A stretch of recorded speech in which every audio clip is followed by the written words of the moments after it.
കേവലം 7-8 മാസങ്ങൾ കഴിഞ്ഞതേ ഉള്ളൂ അമേരിക്ക ഇറാൻ്റെ മേൽ ആക്രമണം നടത്തിയിട്ട്.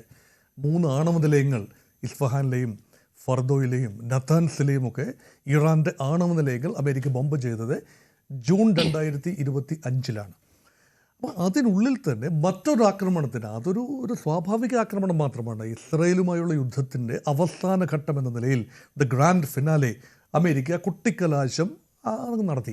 പക്ഷേ ഇപ്പോഴങ്ങനെയല്ല, വലിയൊരു ബിൽഡപ്പാണ്. ഒരു വശത്ത് തകൃതിയായ സമാധാന നീക്കങ്ങൾ അത് ഒമാൻ തലസ്ഥാനമായ മസ്കറ്റിലും അതുപോലെ സ്വിറ്റ്സർലൻഡിലെ ജനീവയിലും നടക്കുന്നു.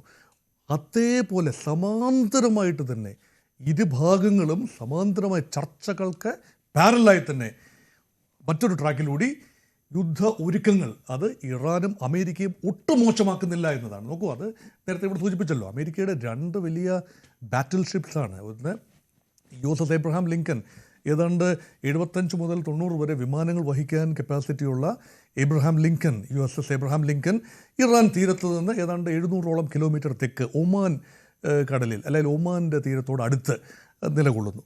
അതിനോടൊപ്പം തന്നെ ഡിസ്ട്രോയർ ഷിപ്സ്, 7ഓളം ഡിസ്ട്രോയർ ഷിപ്സ് ചുറ്റുപാടുമുണ്ട്. മൊത്തം 13 കപ്പലുകളാണ് ആ പേർഷ്യൻ ഗൾഫ് മേഖലയിൽ അമേരിക്കയുടേതായി ഉള്ളത്.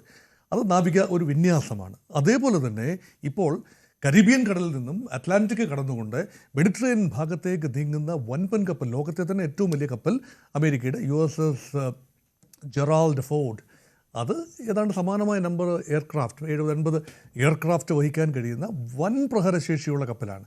അതുകൊണ്ട് options are many four America. അതായത് കരയിൽ നിന്നുകൊണ്ട് യുദ്ധം നയിക്കാൻ കഴിയുന്നില്ല, ഒരു പക്ഷേ ഗൾഫ് രാജ്യങ്ങൾ അതിനുള്ള അനുവാദം കൊടുക്കുന്നില്ല എങ്കിൽ കടലിൽ നിന്നുകൊണ്ട് തന്നെ പ്രധാനമായ ഒബ്ജക്റ്റുകളെല്ലാം തന്നെ തകർക്കാനുള്ള ഒരു ബിൽഡപ്പാണ്. ഇതൊരു കേവലം ബിൽഡപ്പ് മാത്രമാണ്. ആക്രമിക്കും എന്നതിൻ്റെ നേരിട്ടുള്ള ഒരു സൂചനയും അമേരിക്കൻ നേതൃത്വം ഇതുവരെ നൽകിയിട്ടില്ല.